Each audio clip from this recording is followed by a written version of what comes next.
Unang tanggulang na lalaking nahulog sa Tulyahan River, bangkay na ng maiahon sa bahagi ng ilog sa barangay Tinajeros, Malabon. Natagpuan ng labi ni Roniel matapos ipagpatuloy ang paghahanap kaninang umaga. Ayon sa kanyang ama, naglalaro si Roniel kasama ang 6 pang bata malapit sa river wall nang mangyari ang insidente. Nasa trabaho raw siya noon habang nag-aalaga ang kanyang misis ng kanilang bunsong anak. Hindi aniya nagpaalam si Roniel sa kanyang nanay. Ayon sa mga taga-barangay, pinagbabawal ang paglalaro sa bahagi ng river wall.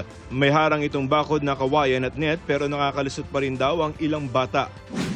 Taipei Economic and Cultural Office in the Philippines o TECO nilinaw na peke ang Taiwanese passport ng inarestong mastermind umano sa pagpatay sa isang Chinese na natagpo ang putol-putol ang mga labi.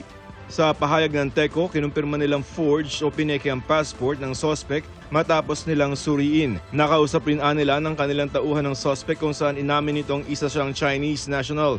Pag-amin pa ng suspect, nabili niya ang peking Taiwanese passport sa isang messaging app. Ayon sa TECO, iginagalang ng gobyerno ng Taiwan ang judicial process ng Pilipinas at patuloy sila makipag-ugnayan sa otoridad.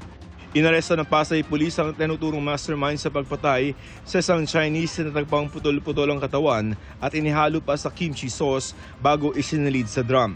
Para sa GMA Integrated News, ako si Joseph Morong, ang inyong saksi. Mga kapuso, maging una sa saksi. Mag-subscribe sa GMA Integrated News sa YouTube para sa iba't ibang balita.